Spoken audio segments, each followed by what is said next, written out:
Welcome to Take Me Home, a podcast offering a social democratic alternative for the politically homeless. I am Sebastian Moore, a member of the Young Social Democrats. And I'm Hilary Salt, the Deputy Leader of the Social Democratic Party. How are you, Hilary?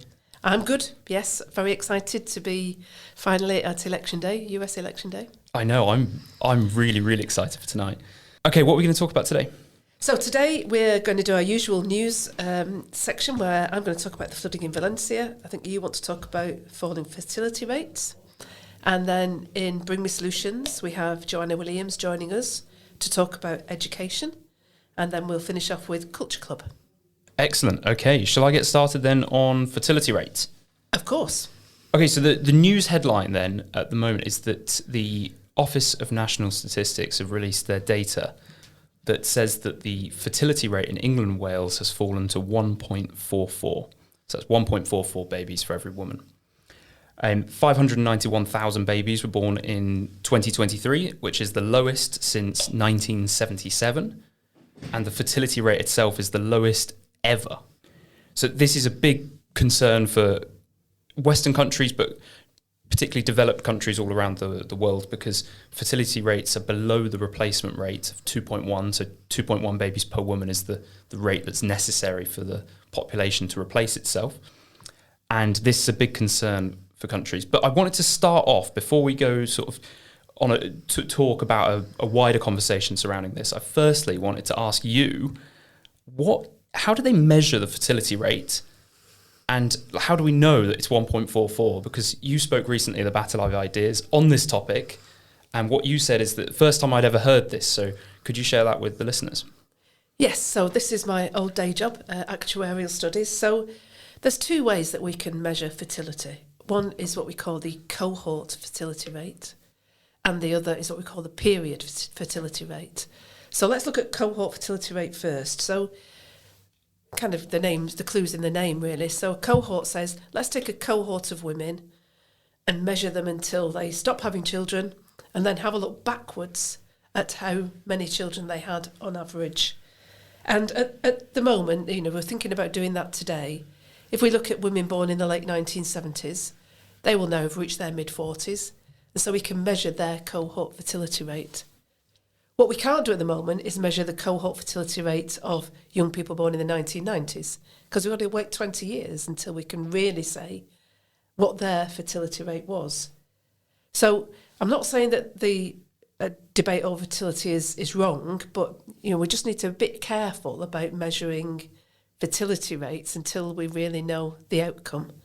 So we think about cohort fertility rate, that cohort of women born in 1977 have a completed family size of 1.94 children, compared to their mother's generation, which was 2.07. So for the generation that we can measure on a cohort basis, there's not a massive change. So the other way that we can measure fertility rates is what we call the period fertility rate. So that's looking at a certain period of time and looking at what we expect the fertility rate to be for women in that period. So to do that, we look backwards and we say, for example, over the recent past, how many children did women aged 31 have, women aged 32, and so on. We then look at the population spread of women today, apply those rates of fertility from the past to today's women, and that gives us the kind of numbers that you were talking about, the kind of 1.4, 1.5 numbers that everybody is very concerned about. Now, the problem with that is that if the age at which women are having children changes, then applying an out-of-date age-related rate to today's population of women can produce a wrong answer. And we do know that women are very much delaying fertility. So I talked about that 1977 generation and said that hadn't changed much. But what has changed is that the number of children women had before they were 30 was 0.98 for the 1977 cohorts, where it was 1.54 for their mothers. So in other words, there's very definitely a drift to women having children later in life. Okay, and that sort of adds up anecdotally if I think of the age at which my mother had babies for the first time, and the age of friends and family. But I do think there's a big problem here in that. Obviously, what you're saying is that the rates might not be as low as 1.44 because that might just reflect that people are having babies later. But I do think there's an issue with the fact with society's perception of having babies nowadays. And a lot of people are saying that maybe you shouldn't be having children. I'll read you a section from the Guardian article talking about these statistics. They said, to those concerned about overpopulation, increasing human consumption and climate change, pronatalism is alarmist, nostalgic for women's domestication, and indifferent to the effect ever-expanding humanity has wrought on the planet. Now, firstly, on the point about overpopulation, so this is something that I would hear a lot as a kid. We're overpopulated, there's too many people in the world. First thing to say on that is that the models for population all suggest that the population of the world will flatten out at about 11 billion people. Now, you might say that 11 billion people is a lot, but really, it's a big world out there, and if you could fit the global population into quite a considerably small area of land, so depending on how you did it, so if everybody in the world stood shoulder to shoulder, the world's population could fit in Greater London with room to spare. Great. Which, yeah, obviously you want to live like that, shoulder to shoulder with everybody. I believe the stat is that if everybody had a home with a small garden, the world's population could fit into the state of Texas. Again, we don't want everybody to live that close together, but it just shows that there is a lot of planet out there. And I've travelled across Central Asia, and if you go to the vaster areas of the world, it is remarkable how you can go for hours upon hours. I was in a town in Uzbekistan, and it was a 3-hour drive to the nearest town where there was a cash machine, and you had to go 3 hours down the road to get cash out. So, yeah, so this argument that there's too many of us on the earth, I think, is a bit silly as an argument. And then obviously this argument of climate change crops up again and again. And my big problem with that is that human beings, it is in our nature to repopulate. This is something that's fundamental to who we are. We don't know a great deal about why we're here, but one of the things we're pretty sure of is that we're supposed to reproduce. And when people start questioning these fundamental facets of our nature, I get very, very concerned, because to me it seems pretty obvious we should be having babies. I certainly want to have kids at some point, and I believe that the government should be facilitating that. And by facilitating, I mean making it easier for people to realise their dreams of having a family. Absolutely. So if you ask most women, even now, how many children they want, they tend to say about 2. So it's not that people don't want to have children, it's that there are real barriers to family formation. And, some of those we've talked about before, things like housing.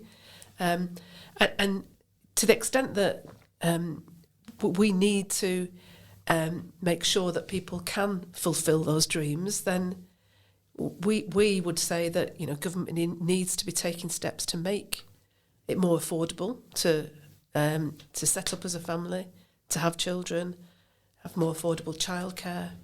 So all those things are very practical things that governments could be doing to help.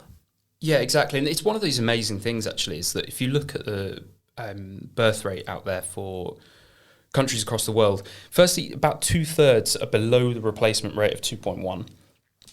There are still countries in Africa, especially Central and Sub-Saharan Africa, where the birth rate is up at 6-7 babies.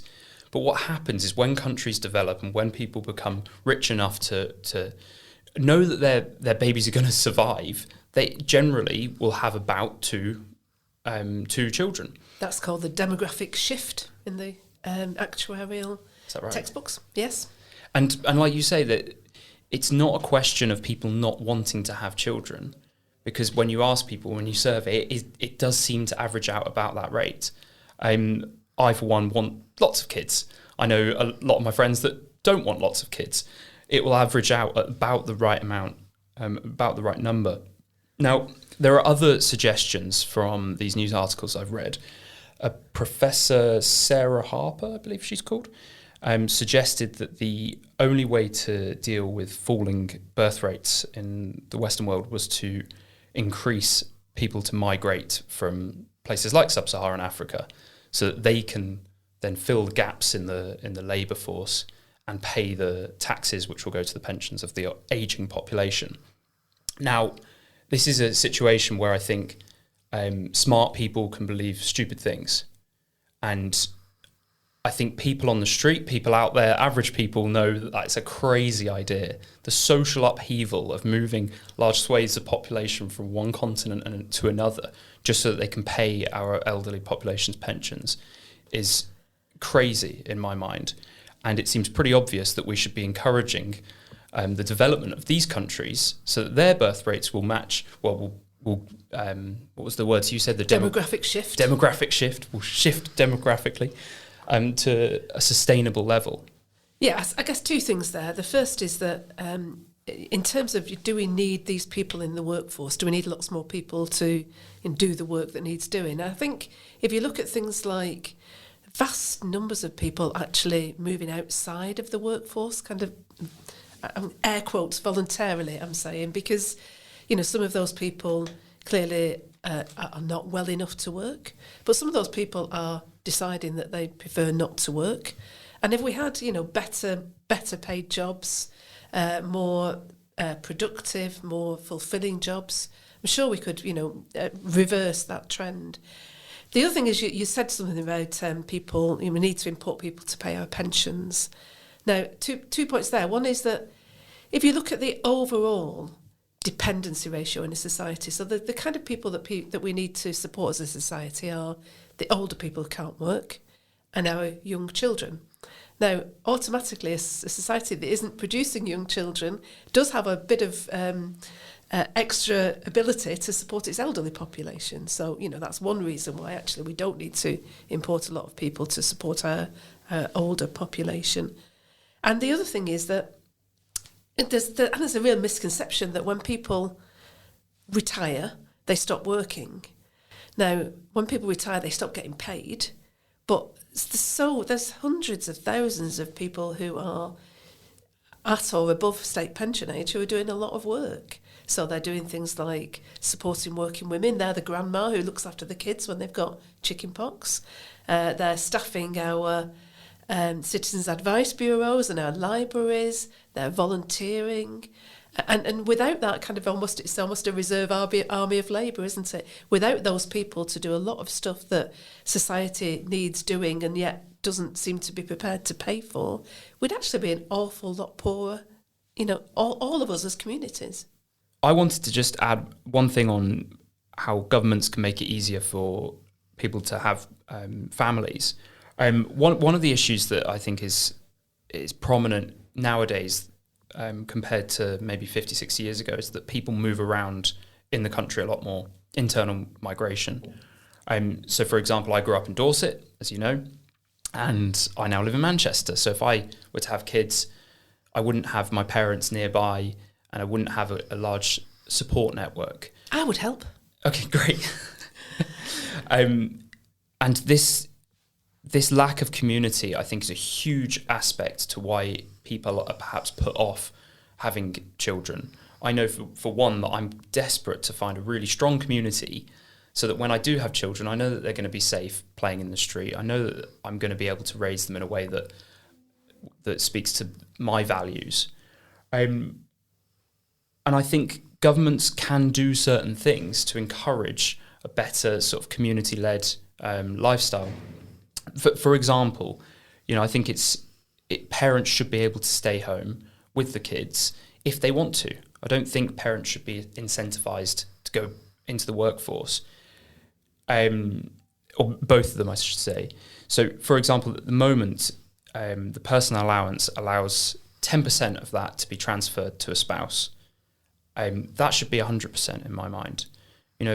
Leave it up to married couples to decide which of them goes to work, or whether one of them goes to work full-time, the other part-time, and to allow 100% sharing of tax benefits. So at the moment, the personal allowance is £12,500. We can say, right, £25,000 between you, tax-free in earnings. Absolutely. That's definitely a policy change that would be easy to do, wouldn't actually cost an enormous amount of money, and would really support those families. Exactly. And not only are there really simple things we can do as a country, there is the rhetoric that politicians use. So if a politician came out tomorrow, Keir Starmer say, and said, go and have babies, that's the bedrock of community, go and have families, it would signify a little bit of a shift in the conversation surrounding this. But when politicians speak about families, they don't do so in ways that I would consider encouraging. Yeah, I don't know. I mean, I'm not sure most of the people I know are necessarily hanging on the Prime Minister's every word. So I think actions speak louder than words, and making policy choices that support families is probably more important than the Prime Minister giving us our orders. Okay, I agree, and I think that's actually signifies a bit of a democratic problem in the country where the Prime Minister's words don't hold as much sway as they would have done 20 years ago. But if you want something to happen, shine a light on it. I think that's such a crucial aspect. And politicians should be talking about this issue because it is something that is a concern.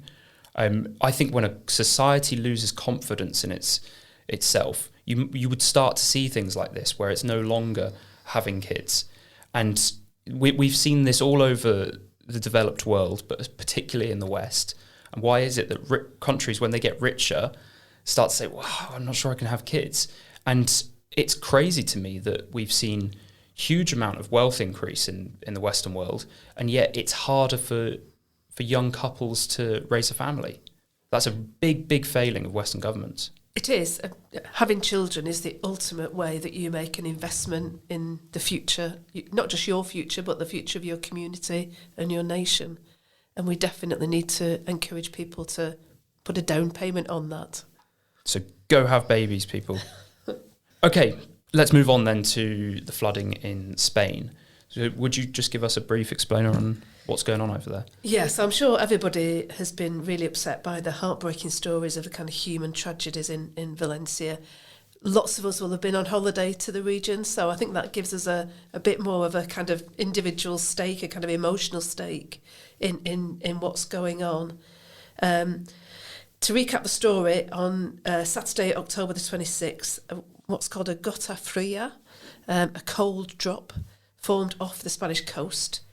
That's where the warm Mediterranean air hits the cold air from the north. And forecasters predicted intense, extensive and persistent rainfall. And that is what happened, by some measure. So over a week later, more than 200 people confirmed dead in flash floods. Over 2,000 are missing. About 40,000 homes without electricity. Whole neighbourhoods relying on bottled water. The Prime Minister was saying this morning that there's a real chance now that there will be the risk of tetanus, hepatitis, gastroenteritis. So, real risk of epidemic as well. So, absolutely awful scenes.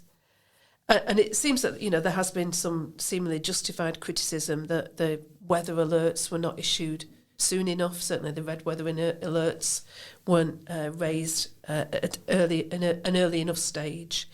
And people might have seen that, it's clear that the population are furious. I think the King and Queen visited and they were pelted with rocks and mud. So I think there are really big questions to ask about whether the region could have been more prepared, whether the emergency response was sufficient. But I wanted to talk a little bit about the way in which it's been covered here in the news, because I think a lot of the coverage, I find this really frustrating, that a lot of the coverage seems to think that day-to-day weather and climate change are the same thing. And one BBC article had the headline, "Scientists say climate change made Spanish floods worse." Whilst it does quote some scientists in the article, that they're not able to provide any evidence that is the case. And if you look backwards, this region had really dramatic floods in 1897, in 1957, and in 1996, all of which killed dozens of people. And I think we do need to just be a bit careful about judging a storm by its death toll, because as there are more people living in a region, it's almost inevitable that there will be, a bigger effect on that population from the floods. So, I think there's real questions about the way in which this has been covered, certainly in the UK. Yeah, so it's obviously a shocking situation out there. My parents live in the Valencia region, and luckily they're not affected. They live on top of a hill as well, so I'm a little bit more relieved about. That's the bourgeoisie always live on the hill. Is that right? Mm-hmm. I'm middle class parents, and I've lived out there before. I lived there for about a year and a half total, and so here's a sort of positive to take away from this, that if anyone's ever been to Valencia, they've got an amazing dried out river that runs through the city centre. Now, this river flooded in 1957, and it caused them to make the decision to divert the river. So the river Turia, it's called, actually goes a separate way now. Now, if they hadn't done that, this would have been a much, much worse situation currently. So there are things we can do, and there are things that governments can do to actually mitigate these the worst effects of these disasters.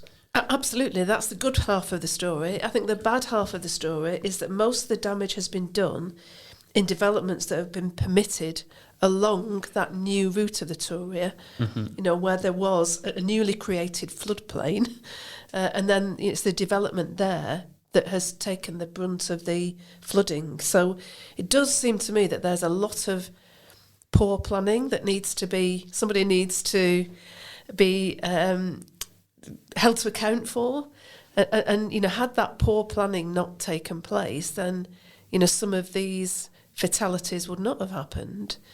And blaming climate change is, I think, perhaps a bit of a cop-out from the politicians.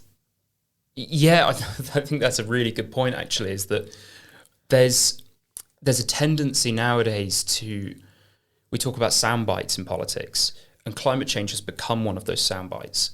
How many people that use that term to justify the reasons for something like this actually know what they're talking about, right? I know my levels of ignorance on this subject, despite having read as much as I can read about these topics. It is a complicated issue, and scientists have differing viewpoints on a lot of these things. They'll say that the overwhelming majority of scientists agree that climate change is real, etc., etc. But if you dig into what's actually the prevalence of adverse weather conditions like this, it gets so much murkier. Flooding, for example, I was looking at the statistics for how many people die of floods every year. Other than in 1999, I think it was, where in Venezuela there was bad flooding, and that year over 30,000 people died. Other than that, the number of people die ranges from around 3,000 to around 10,000 every year, and there's no correlation. So it's not like nowadays more people are dying of floods. There is an issue of recency bias in things like this. So if somebody comes out and says, climate change is causing forest fires and floods and all of these issues, people go, oh yeah, there have been a lot of floods recently and a lot of forest fires. That recency bias means we tend to think that climate change has a bigger impact on these things than it does. Let me just jump in with the other kind of human element here, because there's certainly in Spain and across Europe been a big move to remove river dams. And the rationale for that has been to restore river ecosystems and to increase biodiversity. Now, Spain has been, one of the people who have removed the most dams. And again, I'm no expert in river systems, but it feels to me that that's something that needs to be looked at as well, to see whether that has actually had an impact on how bad the flooding has been. So I think, what I'm arguing for is that, there should be a really robust investigation into all the reasons for this, and not a kind of shrugging of shoulders that says it's climate change. Yeah, I 100% agree. We're constantly being told that climate change is bad, but we're not being told, any information that can really help us to understand how we can improve situations like the flooding in Spain, for example. Or perhaps just one point to make on that. What this made me do was to try to read the IPCC report. And I don't know if you've ever looked at it, but we were quite generous last week, weren't we, in saying that the OBR report on the budget was quite readable for a lay person. The IPCC report is at the absolute opposite end of the spectrum. I just found it utterly impossible to dig into. It's not written for a lay reader at all. It's very reference heavy, to the extent that you can't read through a sentence without going off on a footnote to see what they're referring you to. So it would be really great to have somebody do a kind of idiot's guide to the IPCC that would make it a bit more readable, because I did find it quite tricky. Okay, so before we move on to Bring Me Solutions, we have had a question from a listener. This is our first one, so thank you to my brother.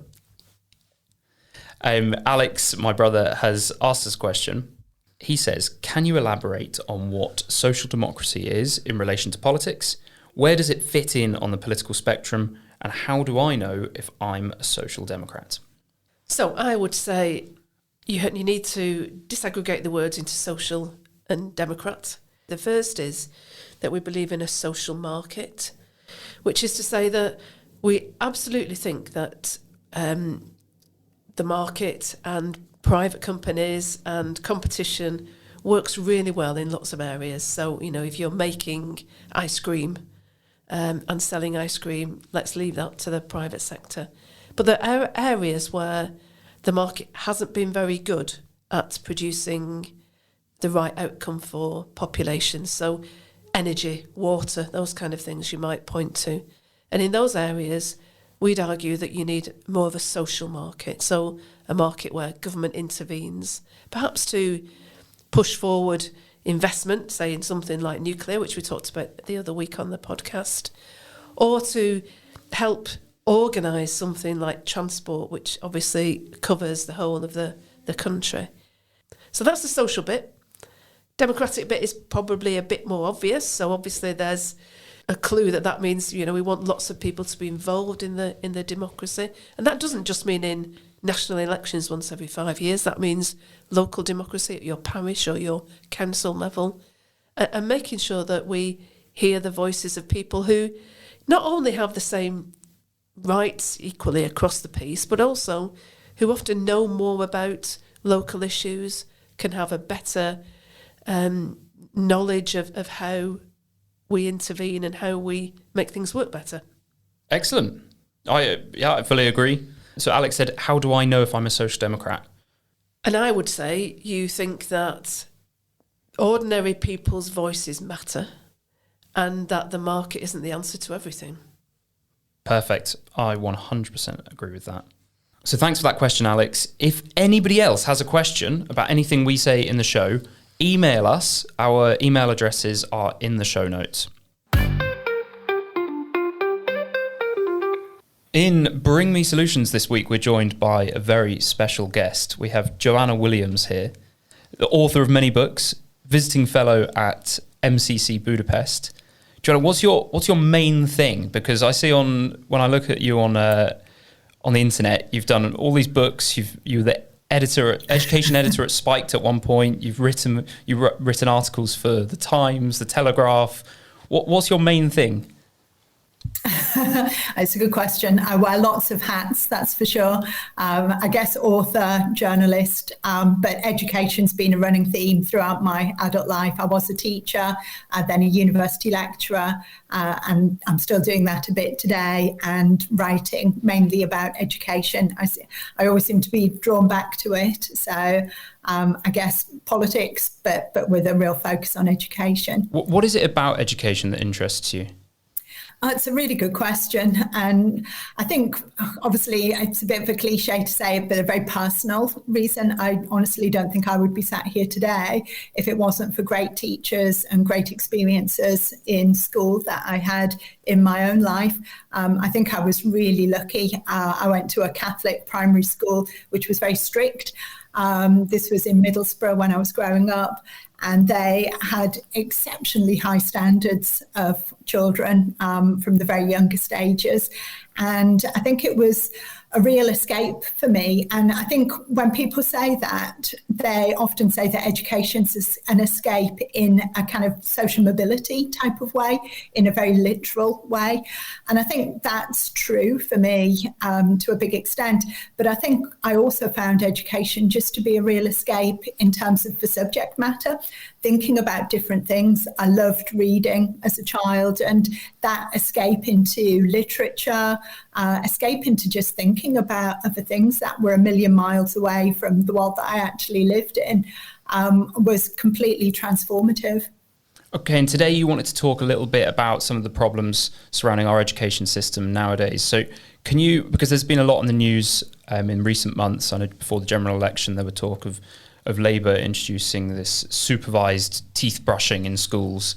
And so there's a lot of talk about the role of parenting is being shifted onto the schools themselves. And you actually wrote a Times article about this recently, right? So yeah, definitely.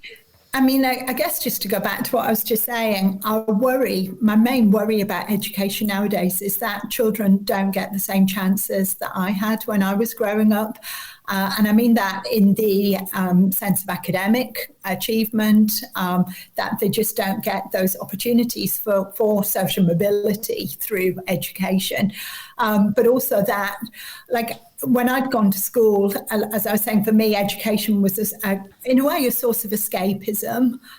It was transformative in that intellectual and emotional sense. If I'd gone to school and the teacher had stood there and said, now we're going to show you how to brush your teeth, I think it would have made me want to cry. That is not remotely transformative. It doesn't take you out of the world that you live in and open up new possibilities and new opportunities.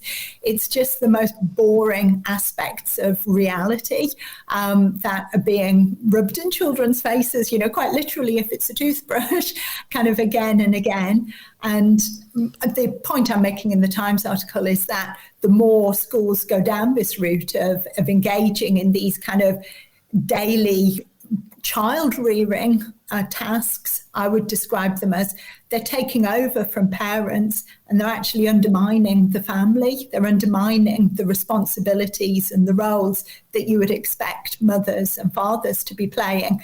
And ironically, they're undermining the teacher's role as well, because they're saying to teachers, your job is not education.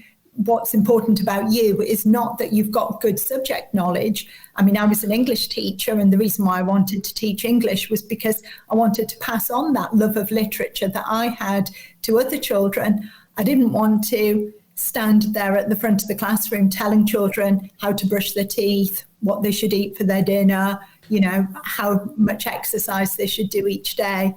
And that was not what I saw my role as being at all. There's always been this phrase, hasn't there, in loco parentis, that's what schools are. They act in the role of the parents. But at one time that meant, they would stop a child putting their hand in the fire or going on a kayak without a life vest. So why has that changed into something that is much more parent-like? Why? What's the rationale behind that? Have you got an explanation for why that's happened? Yeah, I mean, I think the first thing to say is that it's happened slowly over a very, very long period of time. I mean, I would almost take this back about 100 years. I mean, this is how long a period we're talking about. When you get to philosophers like John Dewey, who I'm sure lots of people will have heard of. The Dewey Decimal System. No, I don't. No, not that Dewey. No, no. I'm sitting here with a blank face, so I have no idea. I think that's a joke in To Kill a Mockingbird, actually.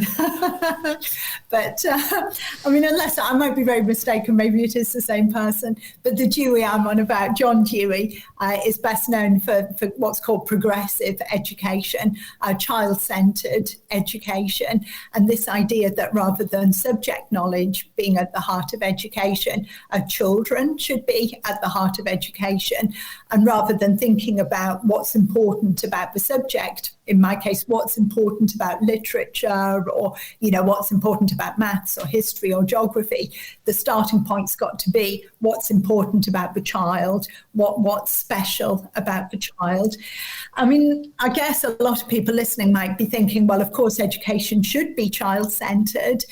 And obviously you are teaching children, you know, you're not teaching in a vacuum, and you're not teaching just talking to the wall. You are teaching children, but you're not teaching children nothing. You're teaching children a subject. And for me, the magic of teaching, if you like, was bringing those two things together, thinking about the subject and how best can I make this subject exciting and interesting for the children that I'm teaching. Whereas what the kind of progressive educators, the child-centred educators like Dewey were arguing was, well, rather than starting from the subject, think about what's relevant to the child, what's interesting to the child. And I think, again, to go back to right where we started from, there's a real danger with that kind of middle-class children then come to school and, oh, I want to be a paleontologist. Please, can you teach us all about dinosaurs today, miss? Because they've had parents and a kind of broader community that's introduced them towards life. Oh, why don't you be a paleontologist, little Theodore? Or, you know, whereas working class children perhaps haven't had those opportunities. And the danger is because they're not coming to school then saying, I want to be a paleontologist. They never get to learn about dinosaurs because the progressive education really leaves children at the point at which they started from. But this trend then of hollowing out of education, hollowing out of schools, the kind of the purpose of education means that you create a vacuum at the heart of the institution. You know, schools have got to do something. So if you say to teachers, well, your role's not about knowledge, it's not about teaching subjects, it's not about education in that traditional sense, you need some new type of purpose. And at the same time, you've got this debate going on about the inadequacies of the family, about parents not really being up to the task of raising children. So that it becomes quite obvious then, if you've got this institution that's set up to bring lots of children together, that you then end up moving schools in that direction of raising children far more directly, because teachers are the ones who are supposed to have this expertise in child development and in child rearing. So I agree with you fully on this point that parenting should be left to the parents. Just on the aspect of what the kids are learning, is there, because of what you're saying to me sounds, there's a chance that, or there's a risk that we fall into this trap of saying, well, it was better in the past, it was better, you know, the Victorian education system that we had where, you know, be quiet, sit down, and we'll tell you what to learn. Latin. Is that what you're saying? Well, I actually think it would be great if everybody did learn Latin. I mean, controversial though that may be, I wouldn't apologise for that. And it's something I never got the opportunity to do when I was at school, and it's something I've always regretted. And I think, you know what, if I could go back and have my time again learning Latin, you know, would not be a bad thing to do. So I don't see anything to kind of apologise for in that respect. And I don't think it necessarily has to be a backward-looking thing. I think there's a lot of very exciting ways of teaching not just Latin, but all manner of subjects, which can be very up-to-date, very exciting, and actually making the past itself available and accessible to children in an interesting form. I think children deserve to know their national story, to know the story of Britain as a nation, to know where they've come from, the good things and the bad things. which I think they don't really get at the moment. I mean, again, I know I have shocking gaps in my own knowledge when it comes to history. And I think actually saying to children, this is the story of your nation, the story of your community, the story of the society that you've grown up in. I don't think that has to be a backward kind of negative thing. It could be a really positive thing, because you're in a much better position to build the future if you know where you've come from. And what are the levers that we need to pull to make that change? So, who's driving the way things are now, and how do we change that? Yeah, it's a really good question, because more and more I'm thinking that so many things seem to happen in society without anybody specifically wanting them to happen. So I, as I said earlier, went into teaching because I loved English. I actually don't think I'm alone in that. I think a lot of teachers go into teaching because they love the subject and really want to teach something that they are fascinated by or had a very good experience of learning at school. I actually don't think many teachers do go into the classroom thinking, do you know what, I'm really interested in indoctrinating children into particular views around sex and relationships, or, I'm really interested in taking over from parents and teaching children how to brush their teeth. It's almost as if these things arise almost by accident. And I think having a bit of a reset of reminding teachers, why did you come into this job? Can you remember what it was that you loved about your subject? If I was in charge, if I was Education Secretary, I think I'd like to give all teachers 2 weeks off. This would make me very popular. But they spend it, in a university or on a course, not learning how to be a teacher, but learning about their subject, just reminding themselves what it was that they really enjoyed about maths or physics or history, whatever it was, and just reigniting their passion for that subject and reminding them why they wanted to teach that subject in the first place. And then after that, I think reinforcing this separation between kind of what is considered to be the role and responsibility of parents and what's the role and responsibility of teachers, having a much clearer kind of dividing line in that respect. Do we also need to encourage a relationship between parents and schools? Because I've worked in schools in Italy, and it seems like parents are a much bigger part of the school life. I remember when I was growing up, my mum came on school trips with us. I don't think that probably happens nowadays, but it does seem that in the UK, parents kind of leave their children at the school gate, and then they don't necessarily know what's happening, and there doesn't seem to be that relationship between schools and the parents. I know you spoke a little bit of that in the article. Do you think that it's important for parents and schools to have a good sort of relationship, so that if there is a problem with a child, the parents will know?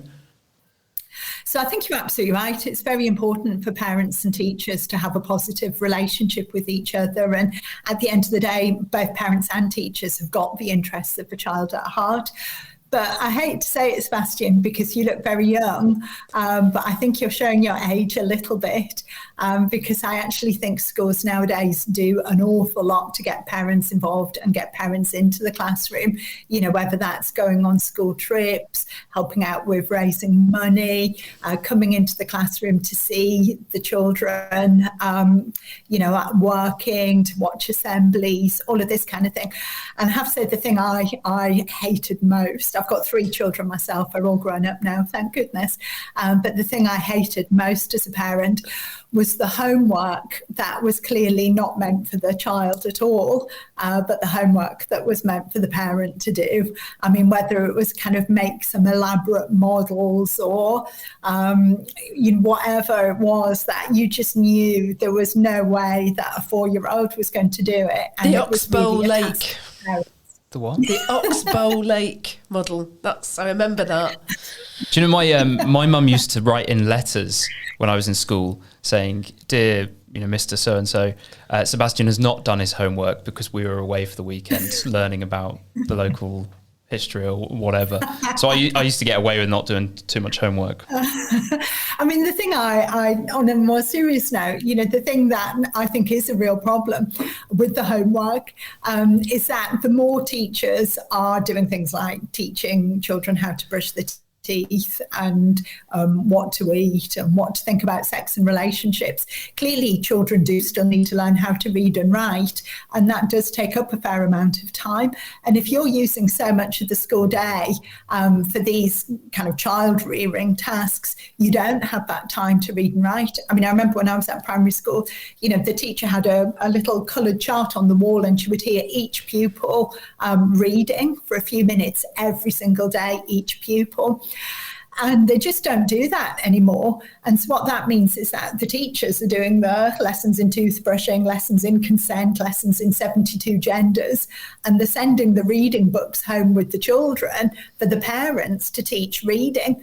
And again, this really reinforces social inequality, because if you come from a very disadvantaged background and your parents struggle to be able to read themselves, and you're parceling out the task of teaching reading to parents, it means that the parents who are, got a house full of books, are most good at reading themselves, are in that better position to teach the children themselves. And you've got this inequality then really being reinforced. I can't believe you did reading and writing and you didn't do arithmetic then. Why didn't we do arithmetic? We need to do arithmetic too. Hilary's big proponent of arithmetic. I imagine there's sort of counter argument to some of this is saying that, the school can be a sort of fail safe if parents are not doing parenting properly. The schools can be a way of making sure that kids have a certain level of hygiene standard and so on. What can we do to improve the levels of hygiene amongst kids, and so that this isn't a problem? Is there anything we can do there? Well, I think you're right that schools have always played this role to some extent. I mean, again, it's always a danger. You go back to your old school days and your own school days and your memories and everything. But I mean, I definitely remember children when I was at school. There was always the smelly one in every class and who'd be mercilessly teased. And children, like I said, there was just an awful lot of poverty in Middlesbrough at the time I was growing up, and children who didn't really have decent shoes to wear or, the proper clothes to wear. And I think teachers did help out a lot more than was kind of recognised, whether that was bringing in clothes, that they had themselves, or taking children to one side and giving them a wash. But I think the difference was that was very targeted at the specific children who needed help. And my worry is that the more teachers end up having to play this role or assume that they have to play this role for every child, teach all 30 children in the class how to brush their teeth, you actually have less time and attention for that one poor kid sat at the back who really needs a quiet little one-on-one word, just to make sure that everything's okay and everything's all right at home. If you think that all parents are inadequate and you're having to supervise all 30 children that you have in your class, you end up, I think, not having the time and space just for that humanity and that compassion, genuine compassion of looking out for the one or two children who actually really need it. So you've talked quite a lot about solutions already there, Joanna. Is there anything else you wanted to throw into the mix on the solutions front? Yeah, I think just a lot more trust in parents. I think the problem is that the more we undermine parents, or the more we kind of talk down parents, my worry is that it becomes almost a self-fulfilling prophecy, that particularly there's been a lot of panic, I think, about children starting school wearing nappies. And I think a lot of it is panic. I don't think the majority, certainly, nowhere near the majority of children are starting school age 4 wearing nappies. This is a tiny, tiny proportion of children that we're talking about. But the more that teachers assume this role and assume parents are inadequate, I almost get sympathetic, because if schools are going to play this role where they're going to teach children how to brush their teeth, they're going to teach children what to think about sex and relationships, they're going to teach children what to think about gender, they're going to teach children healthy eating, I think it's almost understandable that some parents then think, well, why should I do nappies but not teeth? Why should I train my child to use the toilet but not how to eat a healthy diet? And obviously this is wrong, and parents should be responsible for teaching the children all of those things. But I think actually having that clearer demarcation and saying, schools are not doing these things, and it puts more onus onto parents, not in a bad way, not in a way of saying, you have to kind of get your finger out, wag your finger, you have to fulfill your responsibilities, but more in a positive way of just saying, we trust you. We trust you as parents. We think you have good instincts. We know you love your children. You might not do everything perfectly. You might not do everything in a kind of textbook type of way. But if you're driven by love and driven by the right instincts, then there's not that much you can do that's wrong. I would also add, just as my opinion on this, is it comes down to freedoms at the end of the day. Like, I think it is the parents' right to bring up their kids as they wish, and I don't think we should be outsourcing that to schools and stripping parents of freedoms. And I have to say, Joanna, my mum will love everything you've said. Well, that's great. As long as your mum's happy, that's all that matters, really. But no, I completely agree with you on the freedom as well. And I think this is the big difference between now and in the past. I think in the past, schools did have a very strong values framework, but I think the crucial difference is it was one that was shared by families and communities. And the danger is that today, it's a value system which is coming down from on high, which is different to the values of home. In Culture Club this week, we've just got 2 items. It's Remembrance Sunday this Sunday. So what we wanted to talk about in that section is the war poets. But before we do that, we thought we would ask Joanna, who's in Budapest, to tell us a little bit about Budapest and the fantastic city that it is and some of the cultural highlights there. Fantastic, thank you. I'm very, very lucky. I've got the opportunity to be in Budapest for 6 months. I'm a visiting fellow at Matthias Corvinus Collegium. But I first came to Budapest a couple of years ago now. It was the very first place that I came to after lockdown restrictions had been kind of lifted enough for people to travel.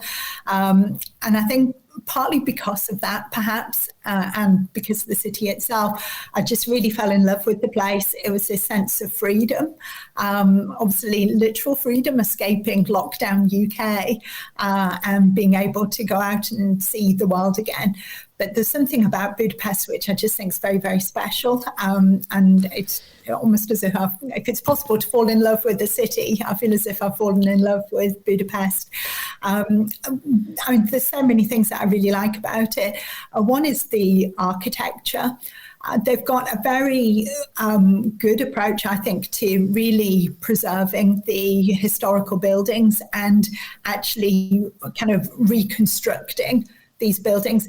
And some people knock it as a kind of pastiche of a kind of Budapest of a kind of bygone era, but I don't think it's like that at all. It's just really stunningly beautiful.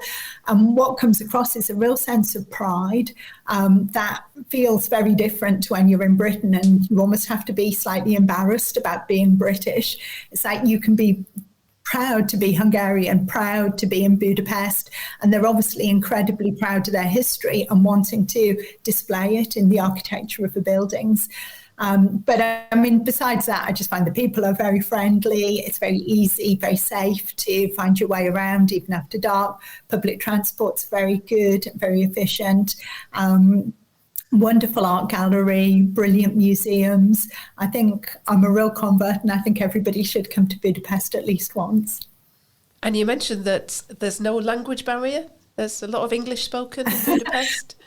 I find if you smile, and I've learned one word that I say an awful lot, which is köszönöm, which means thank you. And if you smile and say "köszönöm," and then people are very good, particularly younger people, really are very spot on with English and very happy to talk to you in English, so you can easily get around. And Hungarian's a very, very different language to other Western European languages. So, yeah, I think it would be a very difficult language to learn. It is. So, as I said before, we want to finish off talking about the war poets, given that it's Remembrance Sunday this weekend. Given that will be quite an emotional ending, we thought we might just pause now to say thank you to everybody for listening, to remind you that if you want to get in touch with us, the email addresses are in the show notes, and to encourage you to like, share and subscribe to the channel so that we can grow our listeners and reach more people. Excellent. Yeah, and before I sign off, I just wanted to say about Remembrance Sunday, something I try and do from time to time, maybe every year, is to read The Gardener by Rudyard Kipling, which is a lovely short story. It'll take about 20 minutes to read, but it's a wonderful story about a woman who visits some war graves. And I'll try and not say any spoilers. But yeah, thank you so much, Joanna, for coming on and talking about education. I wanted to ask so much more about curriculum and what schools should be teaching, but I think we'll have to leave that for another day. It's been a real pleasure. Thank you very, very much for having me. I feel really honoured to be one of the first guests, so thank you. Thanks, Joanna. So the war poets, I think for many of us, the kind of snatches of poetry that we remember are from studying the war poets at school. So I don't know whether it's the same for your generation, Sebastian, but things like "They shall grow not old as we that are left grow old," which is from Lawrence Binion's For the Fallen. "We shall not sleep though poppies grow in Flanders field," from Robert Graves. These are the kind of little bits of poems that we all remember. And perhaps Wilfred Owen's "His face hanging like a devil's sick of sin," from Dulce et decorum est. I think those are things that have really stayed with us from our school days, and perhaps whereas we don't necessarily study poems very often these days, we do remember those little snippets. So I thought I would finish off with two poems. The first is a more contemporary poem by Clifford Diamond, who was born in 1914 at the start of World War I. And he wrote this about his father. His father died during the conflict, and he discovered his father's letters home to his mum, including the last letter he wrote about his request for leave being rejected. So this is called The Son. "I found the letter in a cardboard box. Unfamous history. I read the words. The ink was frail and brown, the paper dry, after so many years of being kept. The letter was a soldier's, from the front, conveyed his love and disappointed hope of getting leave. It's cancelled now," he wrote. "My luck is at the bottom of the sea." Outside the sun was hot. The world looked bright. I heard a radio and someone laughed. I did not sing or laugh or love the sun. Within the quiet room, I thought of him, my father, killed, and all the other men whose luck was at the bottom of the sea. And I thought I'd finish off with Wilfred Owen's Anthem for Doomed Youth. I'm sure many of you will again recognise this from school days. What passing bells for those who die as cattle? Only the monstrous anger of the guns. Only the stuttering rifles' rapid rattle can patter out their hasty orisons. No mockeries now for them, no prayers, no bells, nor any voice of mourning save the choirs, the shrill, demented choirs of wailing shells, and bugles calling for them from sad shires. What candles may be held to speed them all? Not in the hands of boys, but in their eyes shall shine the holy glimmers of goodbyes. The pallor of girls' brows shall be their pall. Their flowers, the tenderness of patient minds, and each slow dusk, a drawing down of blinds.